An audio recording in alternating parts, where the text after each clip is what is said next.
The escaped inmate at a JSO presser. Let's go out to Jesse McDonough right now. Hi, sir. Could you please introduce yourself for our viewers right now? Yes, Lieutenant Brett Sharp. And there was an inmate that had escaped. That's correct. Can you tell us exactly what happened? Here we go. About 5:20 a.m. this morning, the inmates at the CTC Center off Catherine Street were going to eat their morning breakfast. One of them apparently got out of line, jumped the fence, jumped another fence into the Salzbacher Center, and escaped. What kind of offenses was this inmate incarcerated for? All our inmates that are assigned to the CTC Center, they're all low-level, low-security inmates, but he was in jail for drug possession, I believe it was marijuana possession, and violation of probation for dating violence. Who do you have looking for him right now?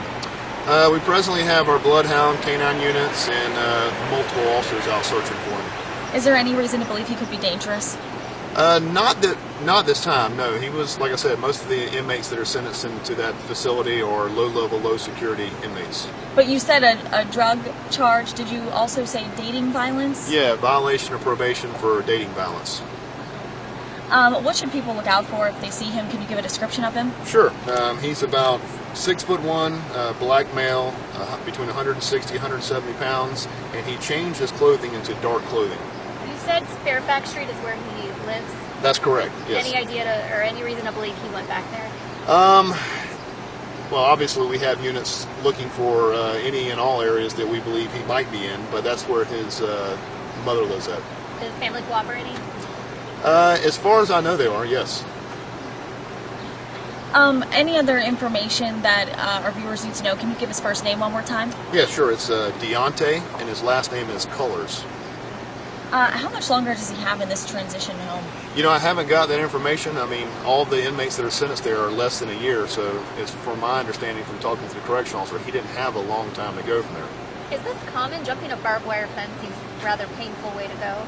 Well, for someone that's in this particular situation where there's a minimal sentence, yes, it's not very common, but every once in a blue moon, they'll escape for some unknown reason. And he was going to have lunch? He was going to have breakfast, yes. They were going to breakfast when he escaped.